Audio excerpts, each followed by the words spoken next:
नमस्कार दोस्तों। दुनिया में अपनी डिज़ायर को मैनिफेस्ट करने के लाखों तरीके हैं, लेकिन उसमें से जो सबसे गलत तरीका होता है वो किसी चीज़ या किसी इंसान के पीछे भाग करके उसे मैनिफेस्ट करने का होता है। क्योंकि अगर आप किसी चीज़ को या किसी इंसान को चेज़ करते हो तो आप उस चीज़ से और उस इंसान से और भी ज़्यादा दूर होते चले जाते हो, और साथ ही साथ जो आपकी लाइफ में ऑलरेडी अच्छा चल रहा होता है वो भी ख़राब होने लगता है, और जो चीज़ें उसके अलावा भी आपकी लाइफ में मैनिफेस्ट होनी होती है वो भी नहीं होती है। तो इसीलिए अगर आप जेन्युइनली मैनिफेस्ट करना चाहते हो किसी चीज़ या किसी इंसान को और आपको लगता है कि आप उसे चेज़ कर रहे हो, तो इस वीडियो में मैं आपको लाखों तरीके तो नहीं बताऊंगा, बस आपको एक तरीका बताऊंगा जो 100% वर्क करता है मेरे एक्सपीरियंसेस से और मेरे स्टूडेंट्स के भी एक्सपीरियंसेस से। यानी सिर्फ मेरे लिए नहीं, बाकी लोगों के लिए भी ये चीज़ काम की है। तो अगर आप भी इसे अपने इस्तेमाल में लाते हो तो आपकी भी पूरी लाइफ चेंज हो जाएगी और आप जो चाहते हो वो आप इजीली मैनिफेस्ट कर सकोगे। फिर चाहे वो चीज़ आपको कितनी ही इम्पॉसिबल क्यों ना लगती हो, आज आप उस चीज़ या उस इंसान के पीछे भागते हो। तैयार रहिएगा उस चीज़ को और उस इंसान को अपने पीछे भगाने के लिए। इस जगह पर सबसे पहले जो चीज़ आती है वो आती है डिसीजन। और बाकी चीज़ों में भले हो सकता है कि आपको उतनी क्लैरिटी की नीड ना हो कि मुझे क्या चाहिए मेरी लाइफ में, लेकिन आप ऑब्वियसली जब किसी चीज़ को चेज़ कर रहे होते हो तो मतलब आपको क्लियर होता है कि उस पर्सन को आपको मैनिफेस्ट करना है या उस चीज़ को आपको मैनिफेस्ट करना है। तो यहाँ पर सबसे पहले खुद को समझना होता है कि जब आप किसी पर्सन को मैनिफेस्ट कर रहे हो उसके साथ आप सच में रिलेशनशिप चाहते हो या नहीं, या सिर्फ आप उसे इसीलिए मैनिफेस्ट करना चाहते हो कि आपकी ईगो को हर्ट किया है सामने वाले ने। अब चाहे आपकी ईगो को हर्ट किया हो या आपको हर्ट किया हो, या आप रिलेशनशिप चाहते हो या जस्ट आप इसीलिए चाहते हो कि वो पर्सन आपके पीछे भागे क्योंकि आपको उसने परेशानी दी है। अब इस जगह पर चाहे आपके अराउंड जो भी हुआ हो, आप दोनों ही सिचुएशन में सामने वाले को मैनिफेस्ट कर सकते हो। जब बात किसी पर्सन को या किसी चीज़ को मैनिफेस्ट करने की आती है और जिसके पीछे आप बहुत ज़्यादा भाग रहे होते हो, तो आपको बस ये समझना होता है कि अब आपको भागने की बारी आपकी नहीं, अब उस इंसान की या उस चीज़ की आपके पीछे भागने की बारी है। यहीं से वो चीज़ स्टार्ट होती है। अब्राहम हिक्स के अकॉर्डिंग अगर देखा जाए तो अब्राहम कहती है कि आपका किसी दूसरे इंसान के थॉट्स पर बिल्कुल भी कंट्रोल नहीं होता। अब इस बात को लेकर के बहुत लोग ये भी कंफ्यूजन में आ जाते हैं कि अगर हमारा कंट्रोल नहीं होता है तो इसका मतलब हम उसे मैनिफेस्ट नहीं कर पाएंगे, जिसका आंसर अब्राहम कहती है कि आप उसके थॉट्स को कंट्रोल नहीं कर सकते। इसका ये मतलब नहीं है कि आप उसे अट्रैक्ट नहीं कर सकते। समझना ये होता है कि आपका कंट्रोल उस पर्सन के थॉट्स में नहीं है, उस पर्सन की लाइफ में नहीं है। आपका कंट्रोल सिर्फ और सिर्फ आपके थॉट्स और आपके फीलिंग्स में है। आपको बस इसे चेंज करना है, और इसे चेंज करने से सामने वाला खुद ही चेंज हो जाएगा, आपको करना ही नहीं पड़ेगा। क्योंकि हर सब्जेक्ट के दो सब्जेक्ट होते हैं। आप जिस सब्जेक्ट को देखते हो वो आपकी लाइफ में ज़्यादा एक्सपेंड होता है। जैसे पॉजिटिव और नेगेटिव की चीज़ों की हम बात करते हैं कि अगर किसी चीज़ या किसी इंसान के बारे में आप ज़्यादा पॉजिटिव एस्पेक्ट्स देखोगे तो उसकी पॉजिटिविटी आपकी लाइफ में मैनिफेस्ट होगी। अगर उसके बारे में ज़्यादा नेगेटिव एस्पेक्ट्स ढूंढोगे तो वही चीज़ आपकी लाइफ में मैनिफेस्ट होगी। तो अब अगर आप इस वीडियो को देख रहे हो और आप स्पेसिफिक पर्सन को मैनिफेस्ट करना चाहते हो तो आपको ये चीज़ अपनानी होगी। अगर आप इस चीज़ को छोड़ना चाहो तो आप छोड़ सकते हो, और अपने तरीके से जो तरीका आपको सही लगता है उस तरीके से आप मैनिफेस्टेशन करके देख सकते हो।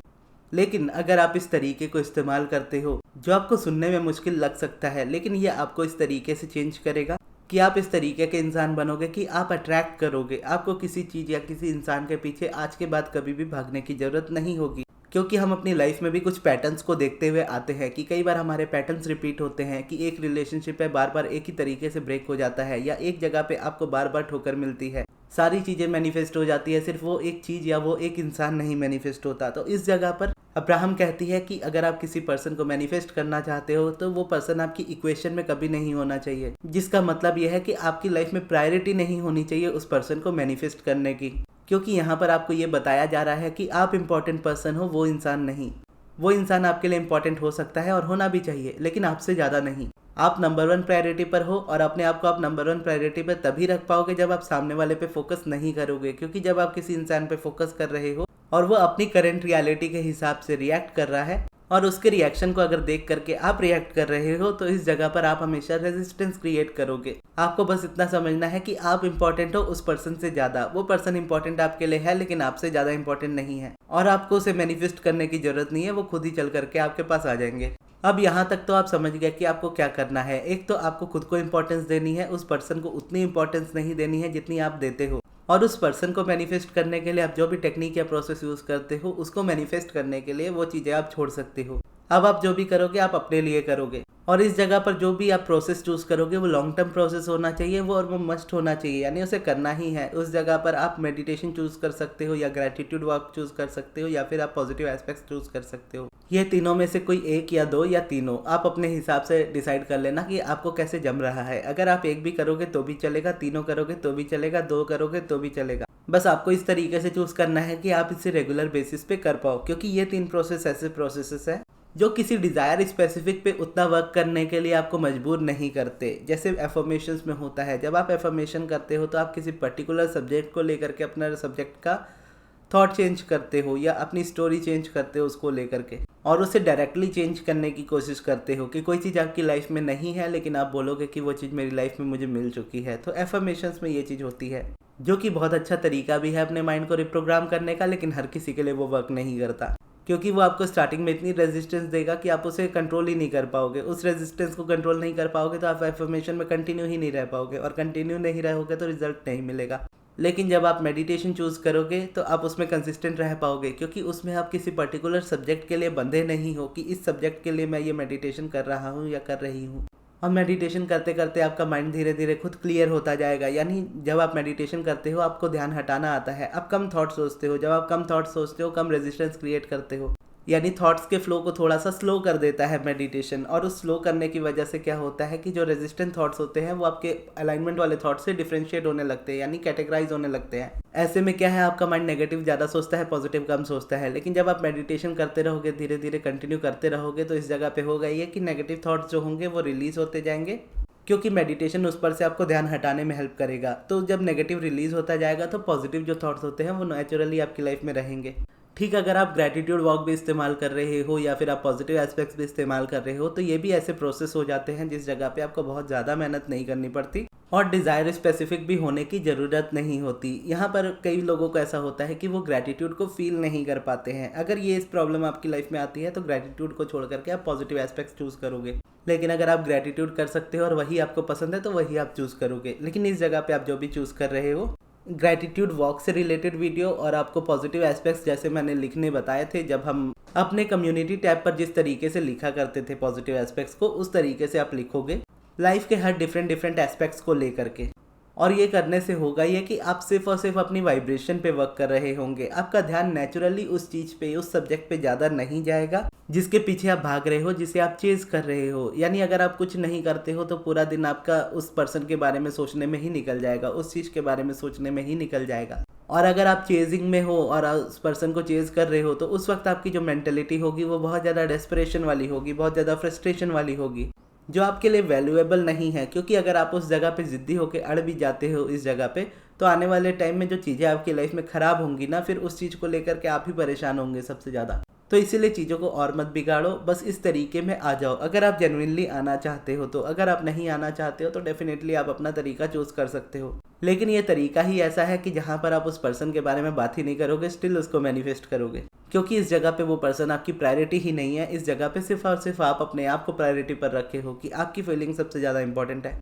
और जब ये होना स्टार्ट होगा, आप इसमें कंसिस्टेंट रहना स्टार्ट करोगे, आपके थॉट शिफ्ट होना स्टार्ट हो गए, आप पिवटिंग नेचुरली कर पाओगे। आप नेचुरली उस पर्सन के बारे में नहीं सोचोगे, उस चीज़ के बारे में नहीं सोचोगे, उससे दूर होने लगोगे खुद से ही। तो ऐसे में क्या है कि आप केयर नहीं करोगे उसको लेकर के, आप परेशान नहीं होगे उसको लेकर के, अब वो परेशान होंगे आपको लेकर के।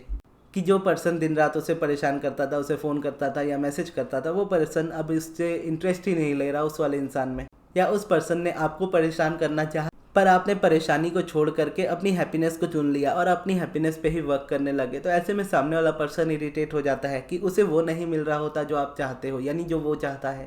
और ये हर ह्यूमन का एक तरीके से देखोगे तो नेचर ही होता है कि जब हमें कोई चीज़ हमारी लाइफ में नहीं मिल रही होती है जो हमारे लिए सबसे ज़्यादा इंपॉर्टेंट होती है, तो हम बावले हो जाते हैं उस चीज़ को लेकर के या उस इंसान को लेकर के। आप इस वक्त बावले इसीलिए हो रहे हो क्योंकि वो इंसान को आप चाहते हो, वो चीज़ को आप चाहते हो, वो चीज़ आपकी लाइफ में या वो इंसान आपकी लाइफ में मैनिफेस्ट नहीं हो रहा है। और दूसरी तरफ उस इंसान ने अपने आप को इम्पोर्टेंस दी हुई है, तो जिसकी वजह से उसे ये पता है कि आप उसके लिए परेशान हो, उसको कुछ करने की ज़रूरत नहीं है। तो ऐसे में क्या है, आप परेशान होते रहोगे, वो एंजॉय करते रहेंगे। लेकिन जब आप चूज़ कर लेते हो कि मुझे परेशान नहीं होना है, मुझे अपनी लाइफ में खुश रहना है, तो ऐसे में क्या होता है कि वो पर्सन जो एक्सपेक्ट कर रहा होता है आपसे कि आप जाओगे, उसे मनाओगे या उससे बात करने की कोशिश करोगे ये उसकी एक्सपेक्टेशन होती है और आप ये एक्सपेक्टेशन बिल्कुल पूरा नहीं करते हो। आप सिर्फ और सिर्फ अपनी लाइफ को एंजॉय कर रहे होते हो। तो ऐसे में क्या होता है कि अब वो पर्सन जो आपसे अटेंशन चाह रहा है वो अटेंशन आप उसको दे नहीं रहे हो, तो अब वो परेशान होना स्टार्ट हो जाएगा या हो जाएगी। तो इस तरीके से अगर आप देखोगे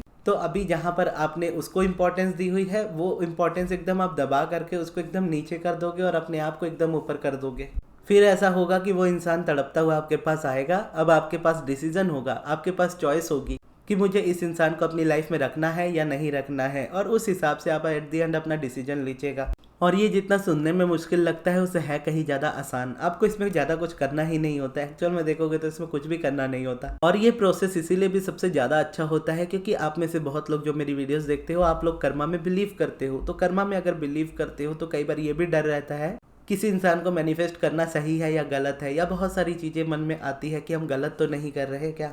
लेकिन इस वाले प्रोसेस में क्या है, इस वाले प्रोसेस में तो आप कुछ कर ही नहीं रहे हो। आप तो अपने लिए सारी चीज़ें कर रहे हो। आप अपने आप को इम्पोर्टेंस दे रहे हो। आप समझ रहे हो कि आपने उस इंसान को ज़्यादा इंपॉर्टेंस दी हुई है, उसको कम करके अपने आप को ज़्यादा इंपॉर्टेंस देनी है। उसके लिए या किसी चीज़ को मैनिफेस्ट करने के लिए प्रोसेस नहीं करना है, सिर्फ और सिर्फ अपनी हैप्पीनेस के लिए, अपनी अलाइनमेंट के लिए प्रोसेस को चूज़ करना है। और ऐसा भी प्रोसेस चूज़ करना है जहाँ पर आप अपनी लाइफ को ओवरऑल एक अलाइनमेंट में लेकर के आते हो। जब आप वो चीज़ करने लगोगे तो यहाँ पर वो पर्सन के लिए एक भी % चीज़ आप कर ही नहीं रहे हो। तो यहाँ पर कोई परेशानी वाली या कोई कर्मा के ख़राब होने वाली बात आती ही नहीं है। और मेरे लिए तो ये चीज़ और भी ज़्यादा आसान हो जाती है। यही मेरा प्रोसेस है। शायद बोल सकते हो कि इसीलिए मैं कर्मा पे बिलीव भी नहीं करता, क्योंकि मेरा एक मानना है कि करने वाले जगन्नाथ जी है। जगन्नाथ जी चाहेंगे वो कर देंगे, एक बार में कर देंगे। उनके लिए चुटकी बजाने जितना आसान है। बात सिर्फ मेरी वाइब्रेशन की आती है। अगर एक मेरे माइंडसेट के हिसाब से अगर देखोगे ना, अगर मैं अपने माइंडसेट की भी बात करूँ तो मैं एक सिंपल सा इंसान हूँ जो आप ही की तरह, या आप अगर बहुत रेजिस्टेंस में हो तो उसी तरीके से रिएक्ट करता है जब लाइफ में कोई प्रॉब्लम्स आती है तो। लेकिन बस मेरा कनेक्शन जगन्नाथ जी के साथ इतना स्ट्रॉन्ग है कि एट द एंड मैं समझ जाता हूँ कि मुझे किसी भी चीज़ या किसी भी इंसान या दुनिया की किसी भी डिज़ायर के पीछे भागने की ज़रूरत ही नहीं है। एक तरीके से ऐसा करना जगन्नाथ जी का अपमान करने जैसा है, और उनका अपमान मैं कभी नहीं करूँगा, क्योंकि जगन्नाथ जी ने मुझे ये इंपॉर्टेंस दी है मेरी लाइफ की। मुझे बताया है कि मैं कितना इंपॉर्टेंट इंसान हूँ, तो मैं अपनी इस इंपॉर्टेंस को संभालूंगा। और इस जगह पर यह भी मैं जानता हूँ कि जगन्नाथ जी के लिए किसी भी डिज़ायर को मेरी मैनिफेस्ट करना चुटकी बजाने जितना आसान है। तो ऐसे में अगर मैं उस डिज़ायर के पीछे भागता हूँ, फिर चाहे वो कोई इंसान हो चाहे कोई चीज़ हो, अगर मैं किसी चीज़ या इंसान के पीछे भागता हूँ, अपनी इंपॉर्टेंस को कम करता हूँ, अपनी पावर को कम करता हूँ, तो ऐसे में मैं उस सुप्रीम पावर के साथ धोखा कर रहा हूँ। और इस जगह पे मैं उस सुप्रीम पावर से ये एक्सपेक्ट नहीं कर सकता कि वो मेरी डिज़ायर को फिर मैनिफेस्ट करके दे, क्योंकि मैं उनके अपोजिट चल रहा हूँ। वो मुझे एक तरीके से देखते हैं, मुझे एक नज़रिए से देखते हैं। उस नज़रिए से अगर मैं नहीं चल रहा तो जगन्नाथ जी भी वो चीज़ मुझे नहीं देंगे जो मैं चाहता हूँ। तो इसीलिए मुझे उस लय में ही चलना होगा जिसमें जगन्नाथ जी मुझे देखते हैं या ईश्वर मुझे देखते हैं। अपने हिसाब से आप जिस ईश्वर में मानते हो या आप जिस रिलीजन से बिलोंग करते हो, उस हिसाब से आप इसको समझ सकते हो कि आपकी कदर आप ही नहीं करोगे तो सामने वाला क्यों करेगा। किसी को मैनिफेस्ट करना या ना करना ये टोटली आपकी चॉइस होती है। लेकिन इस जगह पर अगर आप एक्सपीरियंसेस की बात करो तो एक्सपीरियंसेस सबसे ज़्यादा बड़े हो जाते हैं। और एक्सपीरियंसेस के हिसाब से ही मैंने इस बात को जाना है कि किसी चीज़ को आप मैनिफेस्ट करो या ना करो, वो ऑटोमेटिकली आपकी लाइफ में मैनिफेस्ट हो जाती है। आपको बस अपनी वाइब्रेशन पे काम करना होता है। और एट दी एंड जब करने वाला यूनिवर्स होता है तो कर्मा की कोई दिक्कत ही नहीं होती, या उसे पूरा करने वाला जब भगवान होता है तो भगवान का ही एट दी एंड डिसीजन होता है। तो इन सारी परेशानियों से दूर होकर के सिर्फ और सिर्फ अपनी अलाइनमेंट पे काम कीजिए। 3 प्रोसेसेस आपको बताए, positive aspect, gratitude, work, meditation. इन तीनों में से कोई एक, कोई दो या कोई तीनों चूज कर लीजिए और उसको डेली कीजिए। और अगर किसी चीज़ या इंसान को आपने बहुत ज़्यादा इंपॉर्टेंस दी हुई है तो उस इंपॉर्टेंस को अपने ऊपर वापस लीजिए। वो इंसान इंपॉर्टेंट हो सकता है लेकिन आपसे ज़्यादा नहीं। और किसी इंसान या किसी चीज़ के पीछे भाग कर अपने आप को परेशान भी मत कीजिए, और किसी चीज़ या किसी इंसान के पीछे भाग करके उस यूनिवर्स को, उस भगवान को, उस सुप्रीम पावर को निराश भी मत कीजिए। तो ये थी हमारी आज की वीडियो। आपको ये वीडियो कैसी लगी कमेंट्स में ज़रूर बताइएगा, और इस वीडियो को यहाँ तक देखने के लिए बहुत बहुत धन्यवाद।